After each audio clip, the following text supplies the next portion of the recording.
ও মারে, আমি তো কোরআন শরীফ পড়তে পারি না, আমি কায়দা সিবারও পড়ি নাই, আমি কোরআন শরীফ পড়বো কিভাবে?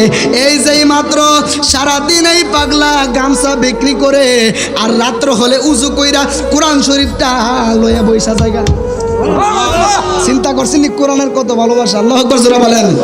সারা রাত্র এই রাত্র হলে উজু করে কোরআন শরীফটা মেলা, কোরআন তো পারে না, কোরআন শরীফ তো পারে না, কোরআন না মেলা বলে এ আল্লাহ কা কালাম है, সুবহানাল্লাহ বলেন, এ মাওলা কা বাত है। যে মাত্র একদিন, 2 দিন, 3 দিন এরকম করতে লাগলো, অবশেষে দেখা গেল একদিন রাতের বেলা এই আল্লাহর বান্দা দুনিয়া থেকে বিদায় হয়ে গেল। জোরে জোরে বলেন সুবহানাল্লাহ। এই কথাটা বললো, বলার পরে এই লোকটা হঠাৎ একদিন রাত্রে মারা গেল। মারা যাওয়ার পরে মেয়েটা বাবার লাশের পাশে বসিয়া কান্নাকাটি। যেই মাত্র এই পাগলাটাকে, এই লাশটাকে যেই মাত্র এই মেয়েটা ডাক দেয়া কয়, আমার আব্বার গোসল করাও, আমার আব্বারে তোমরা, আমার আব্বারে জানাজা দাও, আমার আব্বার দাফন তোমরা করো।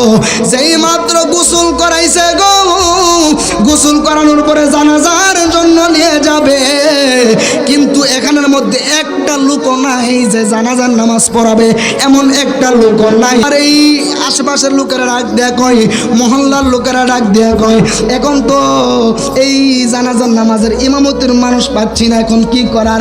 এবার সবাই যখন মিল্লামিশা একটা চিন্তা করলো যে চলো আমরা রাস্তার মধ্যে যাই, রাস্তা দিয়ে তো অনেক লোক আসা যাওয়া করে, এদের মধ্য থেকে যেই কোনো একজন মনে হয় নামাজ পড়াতে পারবে।